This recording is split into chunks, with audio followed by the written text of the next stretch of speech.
था आपका मेरा YouTube channel all exam GK point पर। और आज की इम्पोर्टेंट वीडियो है उत्तराखंड टेस्ट सीरीज 52वें नंबर की है। मैराथन है, 50 क्वेश्चन है आपके एमसीक्यू, जिसमें Hindi, GS, reasoning, Uttarakhand GS के क्वेश्चन आपको मिलते हैं। पूरा practice set UK PCS paper पर आधारित बनाया जाता है। तो स्टार्ट करते हैं। देखिए लाइव क्लास है आपकी, सभी वीडियो को शेयर कर दीजिए भाई, जल्दी जल्दी वीडियो को शेयर कर दीजिए भाई। सभी का वेलकम है लाइव क्लास में, नमस्कार। जल्दी जल्दी शेयर कर दीजिए भाई सभी, इतना समय नहीं है। तो देखिए स्टार्ट करते हैं फिर वीडियो को। पहला क्वेश्चन है, जान पड़ता है नेत्र देख बड़े बड़े हीरो में गोल नीलम है जड़े, में कौन सा अलंकार है? बताइए भाई। देखिए पहला हिंदी का ही क्वेश्चन आ गया भाई। जान पड़ता है नेत्र देख बड़े बड़े हीरो में गोल नीलम है जड़े, में कौन सा अलंकार है? जल्दी बताइए। ए ऑप्शन है श्लेष अलंकार, बी ऑप्शन है उत्प्रेक्षा अलंकार, सी ऑप्शन है अतिशयोक्ति अलंकार और डी ऑप्शन है मानवीकरण अलंकार। बताइए जल्दी भाई। जान पड़ता है नेत्र देख बड़े बड़े हीरो में गोल नीलम है जड़े, तो देखिए इसमें कौन सा अलंकार है? देखिए इसमें बी वाला आंसर सही हो जाएगा भाई, उत्प्रेक्षा अलंकार है भाई इसमें। ठीक है, कौन सा अलंकार है इसमें? उत्प्रेक्षा अलंकार। और उत्प्रेक्षा अलंकार कहाँ से हो गया? ये जो शब्द है जान पड़ता है, ठीक है, जिसे बोलते हैं हम जन्हू। ठीक है, यहाँ पर जन्हू की जगह क्या दे दिया? जान शब्द दे दिया। ठीक है, तो इसका बी वाला आंसर सही है। नेक्स्ट क्वेश्चन, भारत के सर्वोच्च न्यायालय का पहली बार उद्घाटन कब किया गया था? बताए भाई जल्दी। भारत के सर्वोच्च न्यायालय का पहली बार उद्घाटन कब किया गया था? देखिए भारत की बात चलिए, स्वतंत्र भारत की। ठीक है, ए ऑप्शन है 15 अगस्त 1947, बी ऑप्शन है 26 नवंबर 1949, डी ऑप्शन है 28 जनवरी 1950 और डी ऑप्शन है 30 जनवरी 1950। बताइए जल्दी भाई।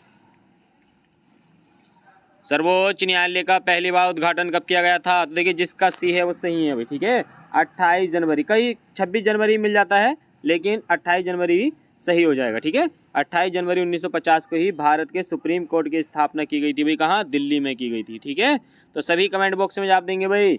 सुप्रीम कोर्ट का उल्लेख किस अनुच्छेद में किया जाता है? जल्दी बताइए। भारतीय संविधान के किस अनुच्छेद में सुप्रीम कोर्ट का प्रावधान है? जल्दी बताइए। तो किस में प्रावधान है भाई? अनुच्छेद 124 में सुप्रीम कोर्ट का उल्लेख है। ठीक है, सभी कमेंट बॉक्स में जवाब देंगे भाई। कलकत्ता उच्चतम न्यायालय, कलकत्ता उच्चतम न्यायालय, कलकत्ता उच्चतम न्यायालय की स्थापना कब की गई थी? बताइए जल्दी भाई। कलकत्ता उच्चतम न्यायालय की स्थापना, कलकत्ता उच्चतम न्यायालय की स्थापना कब की गई थी? जल्दी कमेंट बॉक्स में जवाब दीजिए भाई सभी। कब की गई थी? 1774, 1774 ईस्वी में की गई थी भाई। ठीक है, कलकत्ता उच्चतम न्यायालय की स्थापना कब की गई थी? 1774 ईस्वी में की गई थी। और एक्ट कौन सा था? Regulating act. 1773 का रेगुलेटिंग एक्ट था और 1774 में कलकत्ता उच्चतम न्यायालय की स्थापना की गई थी। नेक्स्ट क्वेश्चन, देखिए ये भी आपका पॉलिटिक्स क्वेश्चन। राष्ट्रपति पद के चुनाव के लिए उम्मीदवार के नामांकन में कम से कम, बताइए भाई, कितने व्यक्ति शामिल होने चाहिए भाई? राष्ट्रपति पद के चुनाव के लिए उम्मीदवार के नामांकन, जब नामांकन भरने के लिए जाते हैं तो जो व्यक्ति चुनाव के लिए खड़ा होता है तो उसके पास कितने व्यक्ति होना अनिवार्य है? ए ऑप्शन है 50 प्रस्तावक, 50 समर्थक, बी ऑप्शन है 25 प्रस्तावक, 25 समर्थक, सी ऑप्शन है 20 प्रस्तावक, 20 अनुमोदक और डी ऑप्शन है 50 प्रस्तावक, 20 समर्थक। बताइए जल्दी भाई। तो देखिए इसका जो सही आंसर है, जिसका ए है वो सही है भाई। ठीक है, जब राष्ट्रपति, देखिए जब राष्ट्रपति का नामांकन भरने के लिए व्यक्ति जाता है तो उसके पास 50 तो प्रस्तावक हो, जो हस्ताक्षर के सहित ये लिख कर दें कि भाई हम इस व्यक्ति को राष्ट्रपति बनाना चाहते हैं, और 50 व्यक्ति उसके समर्थन में उसके साथ होने चाहिए। और ये जो 100 व्यक्ति हैं ये कहाँ से होते हैं? ये लोकसभा से होते हैं, सॉरी कहाँ से होते हैं? लोकसभा प्लस राज्यसभा। या तो ये 100 व्यक्ति लोकसभा और राज्यसभा से ले आए, या 100 के 100 व्यक्ति ये लोकसभा से भी ला सकता है। यानी कि 100 सदस्य कहाँ से हो सकते हैं? संसद से ही होते हैं, ठीक है। ये नहीं कि जहाँ से खड़ा व्यक्ति वहीं से अपने गांव से कार्य लेके जा रहा है भर के, ऐसा नहीं होता, ठीक है। संसद से 100 व्यक्ति चाहिए होते हैं। तो इसका ए वाला आंसर सही है। नेक्स्ट क्वेश्चन, राज्य सरकार की सभी कार्यपालिका कार्यवाही किसके नाम से की जाती हैं? वेरी वेरी इंपॉर्टेंट क्वेश्चन भाई। पिछली बार केंद्र सरकार से मालूम किया गया था, इस बार ये राज्य सरकार से है। राज्य सरकार की सभी कार्यपालिका कार्यवाही किसके नाम से की जाती हैं? बताइए भाई, किसके नाम से की जाती हैं? बताइए जल्दी। मुख्यमंत्री, राज्यपाल, राष्ट्रपति, उपरोक्त में से कोई नहीं। जल्दी बताइए भाई। राज्य सरकार के सभी कार्यपालिका कार्यवाही किसके नाम से की जाती हैं? जल्दी कमेंट बॉक्स में जवाब दीजिए भाई, बताइए जल्दी जल्दी।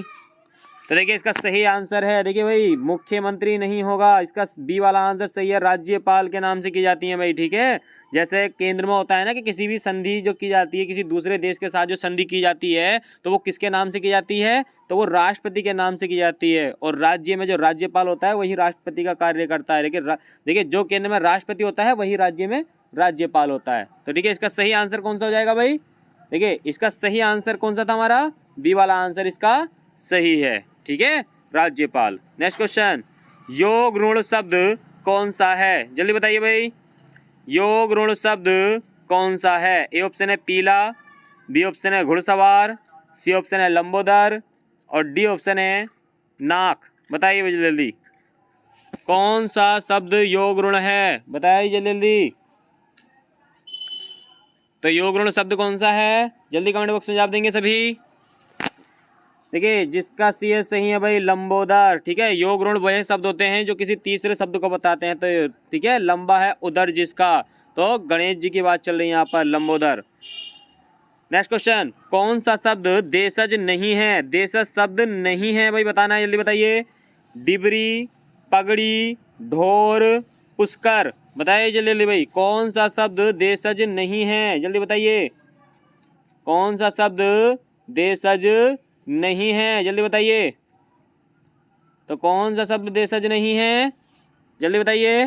देखिए जिसका डी है वो सही है भाई, पुष्कर शब्द देशज नहीं है। देखिए देशज शब्द वही होते हैं जो गांव में देहातों में बोले जाते हैं। जैसे देखिए कोई होते कहते हैं ना कि ढोर, पगड़ी, डिबरी, डिबरी लिया, तो ये क्या है? सब ये देशज शब्द हैं भाई, ठीक है। लेकिन पुष्कर क्या है? ये देशज शब्द नहीं है। नेक्स्ट क्वेश्चन, भारतीय संविधान के किस भाग में पंचायती राज व्यवस्था संबंधित प्रावधान दिया गया है? बताइए जल्दी भाई, भारतीय संविधान के किस भाग में पंचायती राज व्यवस्था का प्रावधान है? ए ऑप्शन है भाग 6, बी ऑप्शन है भाग 9, सी ऑप्शन है भाग 9A और डी ऑप्शन है भाग 8। बताइए जल्दी जल्दी भाई, जल्दी बताइए। ठीक है, सभी का वेलकम है भाई लाइव क्लास में, और वीडियो को शेयर कर दीजिए भाई अपने दोस्तों में, और जो चैनल पर पहली बार है वो चैनल को सब्सक्राइब कर लेंगे। तो देखिए इसका सही आंसर है, लगभग सभी के जवाब सही थे। यहाँ पर भाग 9 में पंचायती राज व्यवस्था का उल्लेख किया गया है, जो अनुच्छेद 243 से लेकर 243 के ओ तक, या कह सकते हैं 243 का ओ, या हिंदी में क्या आएगा ऋण, ठीक है। 16 अनुच्छेद हैं। सभी कमेंट बॉक्स में जवाब देंगे, सभी कमेंट बॉक्स में जवाब देंगे। शहरी स्वशासन का उल्लेख, शहरी स्वशासन का उल्लेख किस भाग में है? बताइए जल्दी, शहरी स्वशासन का उल्लेख किस भाग में है? जल्दी कमेंट बॉक्स में जवाब दीजिए सभी। तो शहरी स्वशासन किस में आता है भाई? भाग 9A में आता है भाई, ठीक है, भाग 9A में आता है। नेक्स्ट क्वेश्चन, ज्ञ वर्ण किन वर्णों के सहयोग से बना है? वेरी वेरी इंपॉर्टेंट क्वेश्चन भाई, बताइए जल्दी, जल्दी बताइए भाई। ज्ञ वर्ण किन वर्णों के सहयोग से बना है? ए ऑप्शन है जय प्लस उय, बी ऑप्शन है जय हलंत प्लस उय, सी ऑप्शन है जय प्लस उय हलंत और डी ऑप्शन है जय हलंत प्लस उय हलंत। बताइए जल्दी भाई, जल्दी बताइए। तो देखिए इसका जो सही है, देखिए ये हमारा क्या है? संयुक्त वर्ण होता है। संयुक्त वर्ण कितने होते हैं? 4 होते हैं, ठीक है। एक तो होता है आपका श्रेय, देखिए संयुक्त व्यंजन है ये, ठीक है। संयुक्त वर्ण जो होते हैं, संयुक्त व्यंजन जो होते हैं 4 होते हैं। श्रेय होता है, त्रय होता है, और आपका एक ये हो गया ज्ञ होता है, ठीक है। और एक जो होता है आपका क्षय, कौन सा होता है? क्षय। ये 4 क्या है भाई? आपके संयुक्त वर्ण है। तो यहाँ पर बताना है कि ये वाला जो ज्ञ है किसके मेल से बना है, तो जिसका देखिए बी है वो सही है भाई, ठीक है। बी वाला जय पे हलंत आएगा, ठीक है। तो इसका बी वाला आंसर सही है। नेक्स्ट क्वेश्चन, प्रत्युत्तर का सही संधि विच्छेद है, बताइए जल्दी भाई। प्रत्युत्तर का सही संधि विच्छेद है। ए ऑप्शन है प्र प्लस त्युत्तर, बी ऑप्शन है प्रति प्लस उत्तर, सी ऑप्शन है प्रत प्लस उत्तर, और डी ऑप्शन है प्रत्यु प्लस उत्तर। बताइए जल्दी भाई, जल्दी बताइए। तो प्रत्युत्तर का सही संधि विच्छेद कौन सा है? जिसका बी है वो सही है भाई, प्रति प्लस उत्तर। नेक्स्ट क्वेश्चन देखिए, चारपाई पर भाई साहब बैठे हैं, इस वाक्य में चारपाई किस कारक में है? बताइए भाई जल्दी। एक कारक का क्वेश्चन आपके एग्जाम में आएगा भाई, बताइए जल्दी भाई। चारपाई पर भाई साहब बैठे हैं, इस वाक्य में चारपाई किस कारक में है? बताइए जल्दी।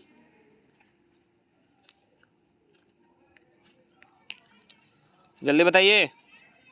देखिए इसमें जो कारक है वो कौन सा है?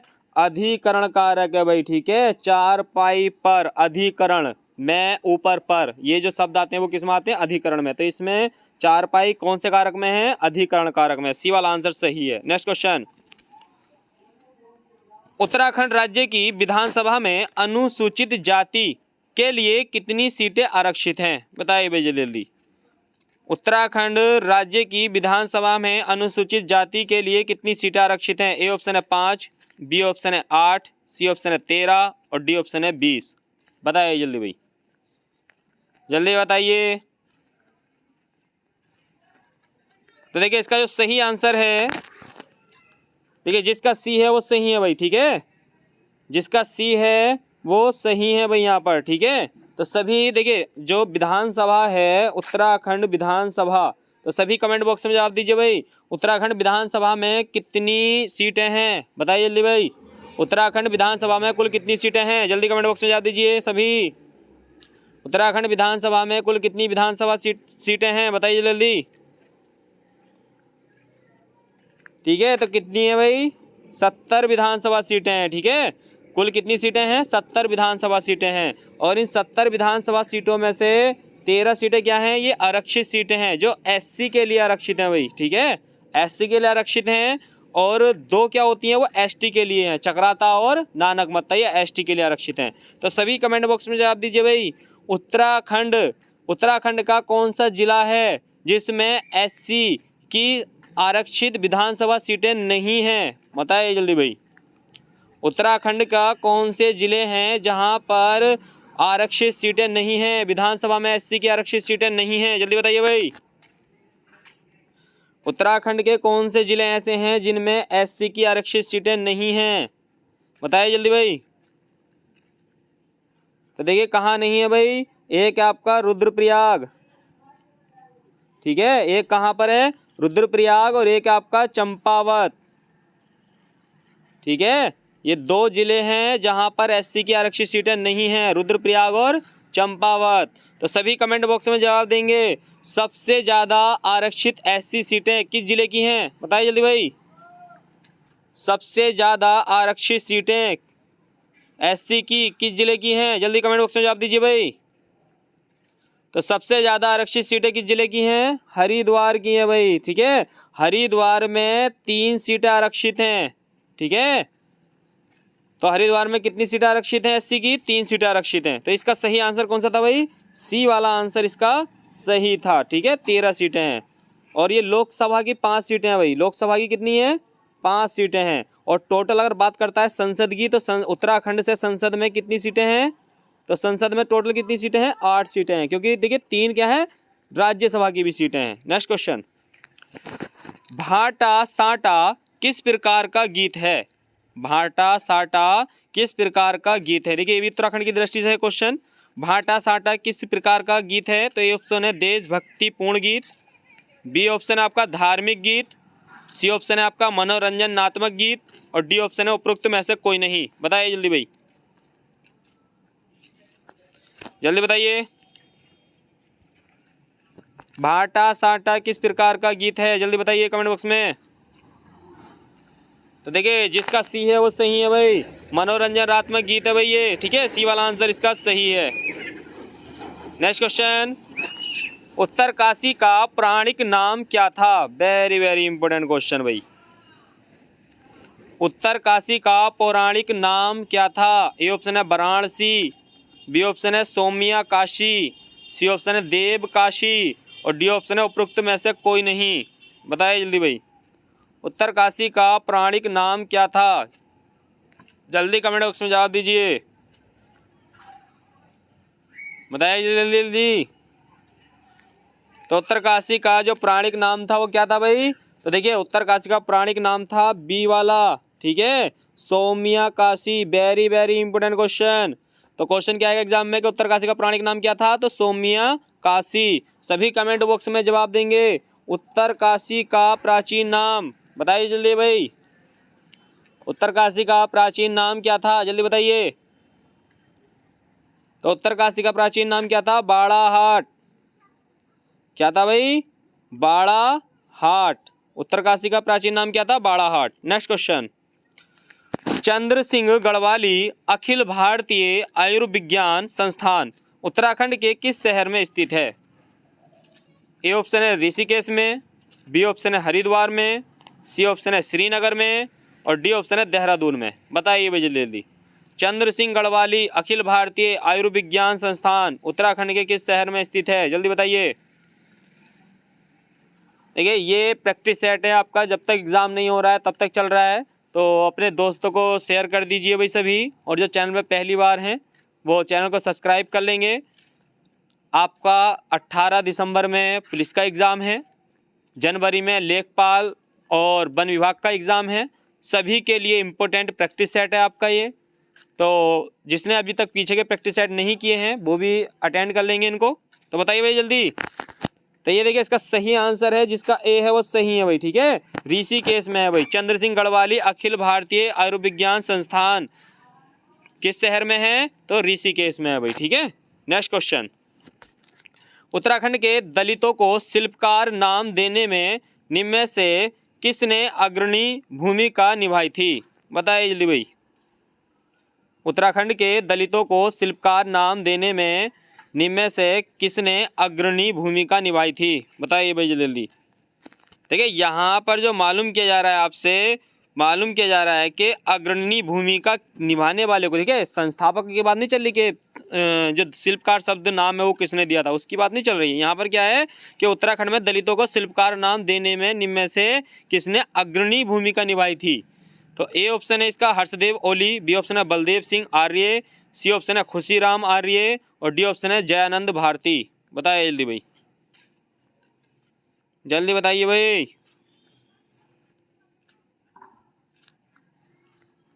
बताइए जल्दी। देखिए इसका सही आंसर है सी वाला, खुशीराम आर्य, ठीक है, खुशीराम आर्य ने ही शिल्पकार नाम देने में अग्रणी भूमिका निभाई थी भाई।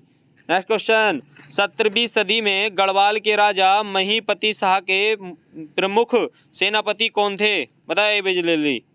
17वीं सदी में गढ़वाल के राजा महीपति शाह के प्रमुख सेनापति कौन थे? देखिए उत्तराखंड के क्वेश्चन इस बार एक साथ ही कर दिए हैं मैंने यहाँ पर, ठीक है, इसके बाद जीएस वाले स्टार्ट हो जाएंगे क्वेश्चन। और बी देखिए ऑप्शन है बीरचंद सिंह गढ़वाली, बी ऑप्शन है माधो सिंह भंडारी, सी ऑप्शन है दरवान सिंह नेगी और डी ऑप्शन है बिपिन चंद्र जोशी।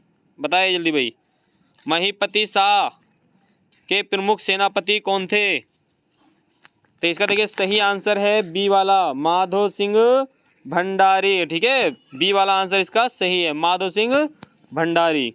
नेक्स्ट क्वेश्चन, प्रथम विश्व युद्ध कब स्टार्ट हुआ था भाई? 1914 में स्टार्ट हुआ था और 1918 में समाप्त हुआ था।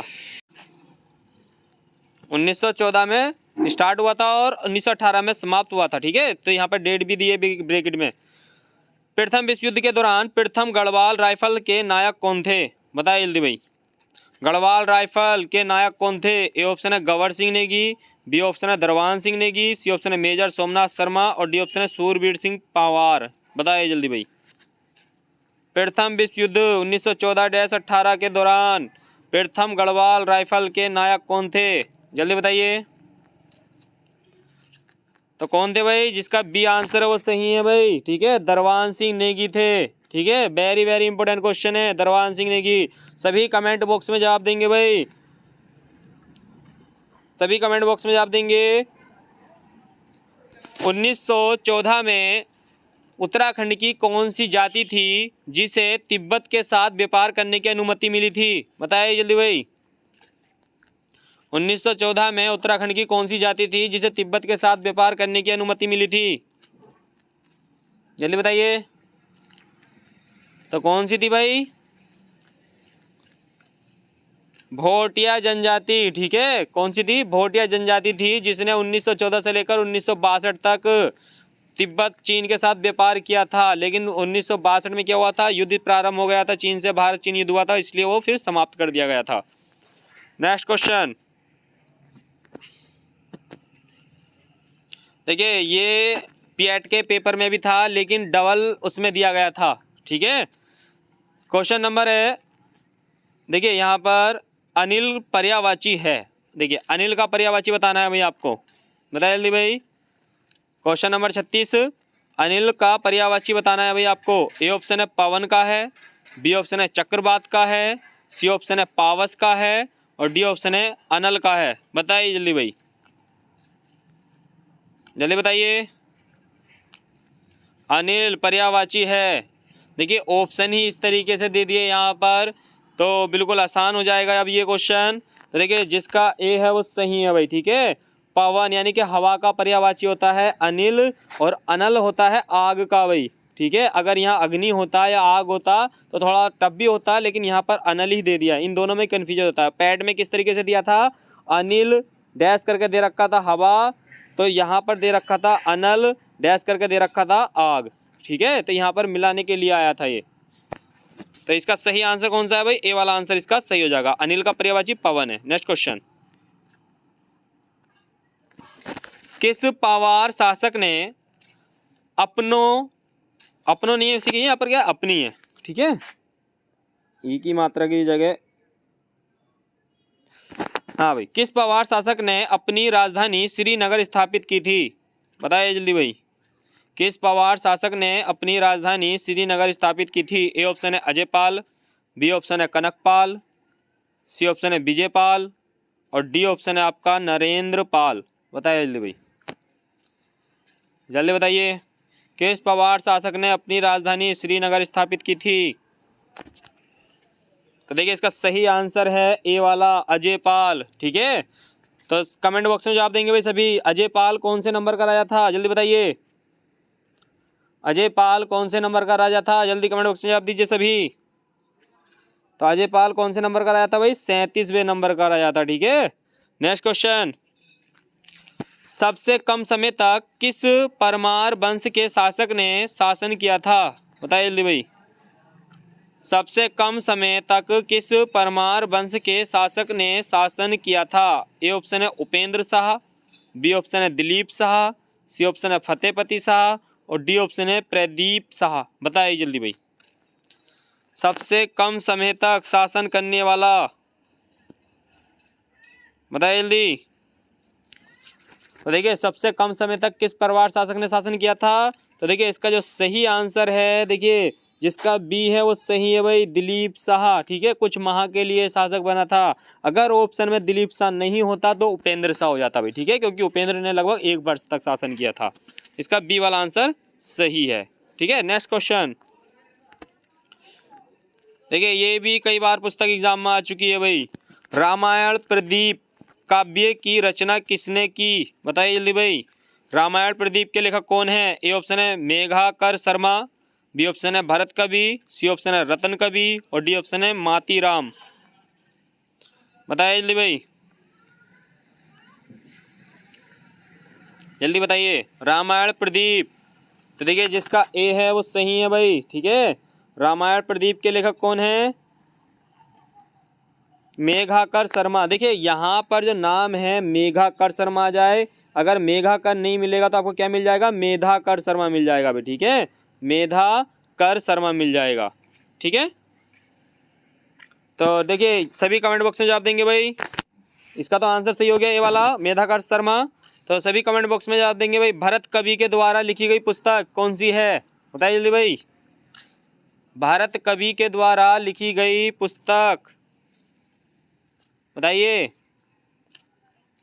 तो भरत कवि ने कौन सी पुस्तक लिखी है? मानवोदय काव्य, ठीक है। मानवोदय काव्य लिखा है भाई। Next question. दोस्तों वीडियो को शेयर कर दीजिए सभी, और जो चैनल पर पहली बार है वो चैनल को सब्सक्राइब कर लेंगे। इम्पोर्टेंट वीडियो है आपकी, प्रैक्टिस सेट है आपका, डेली आपको 50 क्वेश्चन मिलते हैं, ठीक है। Next question. चौथी पंचवर्षीय योजना कब से कब तक चली? बताइए भाई जल्दी। चौथी पंचवर्षीय योजना कब से कब तक चली थी? ए ऑप्शन है 1 अप्रैल 1980 से 31 मार्च 1985 तक। बी ऑप्शन है 1 अप्रैल 1974 से 31 मार्च 1978 तक। सी ऑप्शन है आपका 1 अप्रैल 1969 से 31 मार्च 1973 तक। और डी ऑप्शन है 1 अप्रैल 1961 से 31 मार्च 1966 तक। क्योंकि जो हमारा वित्त वर्ष माना जाता है वो वित्त वर्ष जो हमारा स्टार्ट होता है 1 अप्रैल से 31 मार्च तक माना जाता है भाई। जल्दी बताइए चौथी पंचवर्षीय योजना कब से कब तक चली थी? तो देखिए भाई चौथी जो पंचवर्षीय योजना चली थी वो कब से कब तक चली थी? तो चौथी पंचवर्षीय योजना, तो देखिए जिसका सी है वो सही है भाई। 1 अप्रैल 1969 से 31 मार्च 1973 तक चली थी, ठीक है। इसका सी वाला आंसर सही है, क्योंकि 1974 से 78 तक पांचवी पंचवर्षीय योजना चली थी, जिसे 1 साल पहले ही बंद कर दिया गया था। तो भारतीय इतिहास में सबसे सफल योजना पांचवी योजना थी, जिसे 1 वर्ष पहले ही समाप्त कर दिया गया था, ठीक है। Next question. संयुक्त राष्ट्र संघ के मुख्यालय के लिए किसने जमीन दान में दी थी? ए ऑप्शन है जॉर्ज बुश, बी ऑप्शन है John D Rockefeller, C option है नेल्सन मंडेला, और डी ऑप्शन है रॉबर्ट बांड्रा। बताइए भाई जल्दी बताइए जल्दी।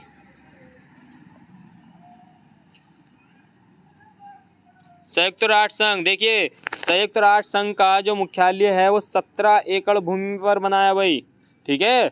संयुक्त राष्ट्र संघ का जो मुख्यालय है वो कितनी एकड़ भूमि पर बना है?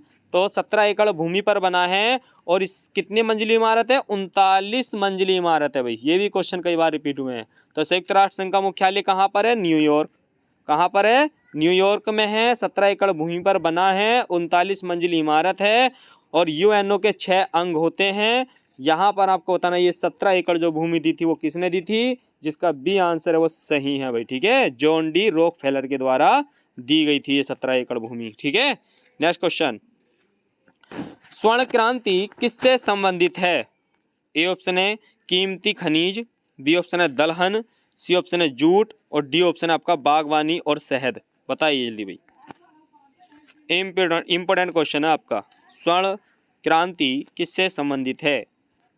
कीमती खनिज, दलहन, जूट, बागवानी और शहद। बताइए जल्दी भाई।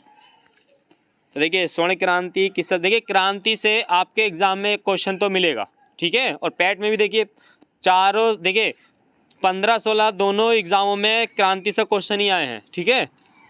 तो देखिए इसका सही आंसर हो जाएगा भाई, जिसका डी है वो सही है भाई, ठीक है। बागवानी और शहद से संबंधित है स्वर्ण क्रांति। Next question. अंतर्राष्ट्रीय न्यायालय के न्यायाधीश का कार्यकाल कितने वर्ष का होता है? बताइए भाई जल्दी। अंतर्राष्ट्रीय न्यायालय के न्यायाधीश का कार्यकाल कितने वर्षों का होता है? ए ऑप्शन है 5 वर्ष, बी ऑप्शन है 9 वर्ष, सी ऑप्शन है आपका 12 वर्ष, और डी ऑप्शन है 15 वर्ष। बताइए जल्दी भाई। अंतर्राष्ट्रीय न्यायालय के न्यायाधीशों का कार्यकाल कितने वर्ष का होता है? बताइए भाई जल्दी। तो देखिए अंतर्राष्ट्रीय न्यायालय का जो मुख्यालय है वो कहाँ पर है भाई?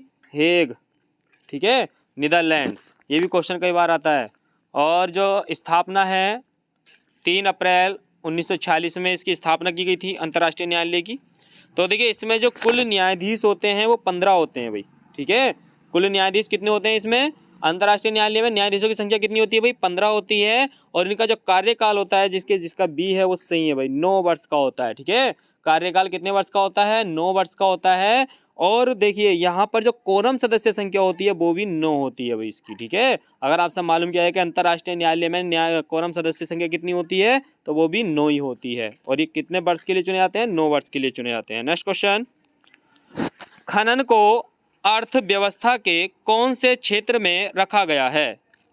खनन, ठीक है, जैसे अभी आपके उधम सिंह नगर वाले क्षेत्र में खनन पर काफ़ी विवाद चल रहा था। खनन को अर्थव्यवस्था के कौन से क्षेत्र में रखा गया है। ए ऑप्शन है प्राथमिक क्षेत्र, बी ऑप्शन है द्वितीयक क्षेत्र, सी ऑप्शन है तृतीयक क्षेत्र और डी ऑप्शन है बी निर्माण। बताइए जल्दी भाई, जल्दी बताइए, खनन को किस क्षेत्र में रखा गया है, जल्दी बताइए। तो देखिए खनन को किस क्षेत्र में रखा गया है, तो देखिए जिसका ए आंसर है वो सही है भाई। देखिए खनन को किस क्षेत्र में रखा गया है, प्रथम क्षेत्र में रखा गया है। देखिए 3 क्षेत्र हमारे, 3 क्षेत्र में जो सबसे ज़्यादा, देखिए अगर आपसे मालूम किया जाए कि कौन सा क्षेत्र सबसे ज़्यादा नियोक्ता है, ठीक है, सबसे ज़्यादा नियोक्ता है यानी नौकरी देने वाला है, तो वो कौन सा है, प्राथमिक क्षेत्र। और प्राथमिक क्षेत्र में क्या होता है भाई, कृषि आती है, ठीक है। तो रोजगार देने वाला कौन सा है, आपका प्राथमिक क्षेत्र, इसमें कृषि आ गई, खनन आ गई, ठीक है। दूसरा द्वितीयक क्षेत्र, द्वितीयक क्षेत्र में हमारे उद्योग आते हैं भाई, द्वितीयक क्षेत्र में हमारे क्या आते हैं, उद्योग आते हैं। और तृतीयक क्षेत्र में आता हमारा परिवहन। तो इसे हम याद कैसे रखेंगे, कप, ठीक है, कप। कैसे, देखिए प्राथमिक क्षेत्र में कैसे क्या हो गया, कृषि, यू से क्या हो गया, उद्योग, द्वितीय क्षेत्र में क्या हो गए, उद्योग, और तीसरे में क्या हो गया, पी से क्या हो गया, पर्यटन, परिवहन, पी से क्या हो गया, परिवहन। और भारत को सबसे ज़्यादा जो आय प्राप्त होती है वो तृतीय क्षेत्र से प्राप्त होती है भाई, ठीक है। भारत को सबसे ज़्यादा जो आय प्राप्त होती है वो तृतीय क्षेत्र से प्राप्त होती है, माल ढुलाई से, ठीक है। तो इसका जो आंसर है, खनन को अर्थव्यवस्था के कौन से क्षेत्र में रखा गया है, प्राथमिक क्षेत्र में रखा गया है। नेक्स्ट क्वेश्चन, भारत ने किस पंचवर्षीय योजना के दौरान मिश्रित अर्थव्यवस्था को अपनाया। वेरी वेरी इंपॉर्टेंट क्वेश्चन भाई, ठीक है।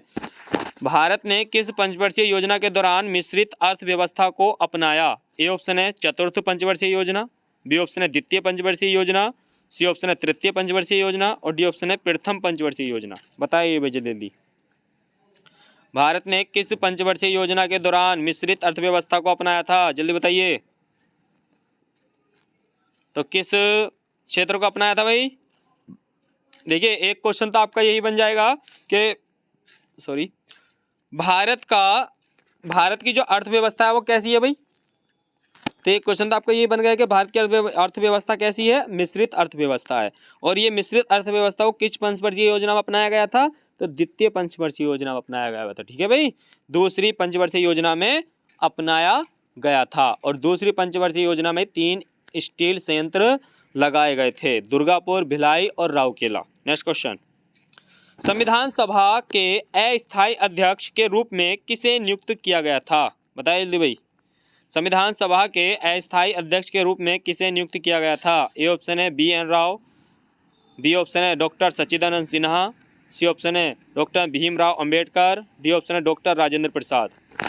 तो देखिए इसका जो सही आंसर है, सही आंसर हो जाएगा आपका बी वाला, सच्चिदानंद सिन्हा। नेक्स्ट क्वेश्चन, प्रारूप समिति के अध्यक्ष कौन थे। बताइए जल्दी भाई, ये तो आसान क्वेश्चन है भाई। प्रारूप समिति के अध्यक्ष कौन थे। ए ऑप्शन है BN राव, बी ऑप्शन है JB कृपलानी, सी ऑप्शन है वल्लभ भाई पटेल और डी ऑप्शन है भीमराव अंबेडकर। बताइए भाई जल्दी, प्रारूप समिति के अध्यक्ष कौन थे। देखिए प्रारूप समिति जिसे हम मसौदा समिति भी बोलते हैं, ठीक है, क्या बोलते हैं इसे हम, मसौदा समिति भी बोलते हैं, ठीक है। तो इसमें 7 सदस्य थे और 7 सदस्य की समिति थी ये, और इसके जो अध्यक्ष थे BR अम्बेडकर, ठीक है, जिसका डी है वो सही है भाई, भीमराव अम्बेडकर। नेक्स्ट क्वेश्चन, दादुर धनी चहूँ दिशा सुहाई, वेद पढ़ी जनहू बटु समुदायी में कौन सा अलंकार है। देखिए भाई ये एग्जाम में आया था ये अलंकार, ठीक है। बताइए जल्दी। दादुर धुनी चहु दिशा सुहाई, वेद पढ़ी जनहु बटु समुदायी। मैं कौन सा अलंकार है? ए ऑप्शन है श्लेष अलंकार, बी ऑप्शन है उत्प्रेक्षा अलंकार, डी ऑप्शन है अतिशयोक्ति अलंकार और डी ऑप्शन है मानवीकरण अलंकार। बताइए जल्दी भाई, जल्दी बताइए। आसान है, बस पहचान होनी चाहिए। तो देखिए जनहु आ गया, ठीक है, क्या आया? जनहु, तो सीधा उत्प्रेक्षा अलंकार हो गया भाई, ठीक है। कौन सा अलंकार है इसमें? उत्प्रेक्षा अलंकार है, बी वाला आंसर इसका सही है। नेक्स्ट क्वेश्चन, हड़प्पा सभ्यता के किस नगर को सिंध का बाग कहा जाता है? देखिए वीडियो में कई बार रिपीट हो चुका है अभी क्वेश्चन ये वाला। सिंध का बाग किसे कहा जाता है? मोहनजोदड़ो, कालीबंगा, लोथल, राखीगढ़ी। बताइए जल्दी भाई। तो देखिए सिंध का बाग किसे कहा जाता है? देखिए इसका ए वाला आंसर सही है, मोहनजोदड़ो को ही सिंध का बाग कहा जाता है। नेक्स्ट क्वेश्चन, जल्दी कमेंट बॉक्स में जवाब देंगे भाई। विश्व जनसंख्या दिवस किस तिथि को बनाया जाता है? बताइए जल्दी भाई। विश्व जनसंख्या दिवस की तिथि है, जल्दी बताइए। 7 जुलाई, 8 मई, 15 सितंबर, 11 जुलाई। बताइए जल्दी भाई। विश्व जनसंख्या दिवस एग्जाम में मिलेगा, रखा हुआ है आपको, उत्तराखंड के एग्जाम में बहुत आता है ये वाला कि विश्व जनसंख्या दिवस कब मनाया जाता है। तो देखिए विश्व जनसंख्या, देखिए भाई पहले क्या था? देखिए एक था, इसके साथ एक और आ गया तो जनसंख्या बढ़ गई ना। पहले एक था, इसके साथ एक और आ गया तो जनसंख्या बढ़ गई ना, 1 से 2 हो गए। तो 1 से 2 कौन से हो गए? देखिए एक था पहले, एक और आ गया तो 11 जुलाई, ठीक है। तो एक और एक 11 भी दे रखा है इसमें, ठीक है, तो जनसंख्या बढ़ गई। तो 11 जुलाई को विश्व जनसंख्या दिवस मनाया जाता है भाई। तो ऐसे ही याद कर लेंगे, देखिए याद करने के लिए, ठीक है। पहले एक था, फिर एक और बढ़ गया तो जनसंख्या बढ़ गई, तो 11 जुलाई। नेक्स्ट क्वेश्चन, हुनूज दिल्ली दूरस्थ अर्थात दिल्ली अभी दूर है, ये कथन किस सूफी संत से संबंधित है? बताइए भाई, वेरी वेरी इंपॉर्टेंट क्वेश्चन है, मिलेगा एग्जाम में। बख्तियार उद्दीन काकी, बी ऑप्शन है मोइनुद्दीन चिश्ती, सी ऑप्शन निज़ामुद्दीन औलिया, डी ऑप्शन है शेख सलीम चिश्ती। बताइए भाई किसने कहा था हुनूज दिल्ली दूरस्थ? और गयासुद्दीन तुगलक, गयासुद्दीन तुगलक के बारे में कहा गया था भाई कथन ये, ठीक है। तो इसका सही आंसर है, देखिए जिसका सी है वो सही है भाई, निज़ामुद्दीन औलिया का कथन है। जब गयासुद्दीन तुगलक ने इनको धमकाया था तो इन्होंने क्या कहा था कि हुनूज ए दिल्ली दूरस्थ, दिल्ली अभी दूर है। तो दिल्ली पहुंचने से पहले ही गयासुद्दीन तुगलक की लकड़ी के महल में दबने से मृत्यु हो जाती है। तो क्वेश्चन ये भी आता है कि लकड़ी के महल में दबने से किसकी मृत्यु हो गई थी? तो गयासुद्दीन तुगलक की हो गई थी भाई, ठीक है। ये थे दोस्तों लगभग आपके 50 क्वेश्चन, जिसमें हिंदी, उत्तराखंड, रीजनिंग और ऑल ओवर जी के कंप्यूटर के क्वेश्चन थे। वीडियो को शेयर कर दीजिए सभी। जो चैनल पहली बार है चैनल को सब्सक्राइब कर लेंगे। मिलते हैं नेक्स्ट प्रैक्टिस सेट में रात्रि 9 बजे लाइव क्लास में। सभी का थैंक यू, गुड नाइट।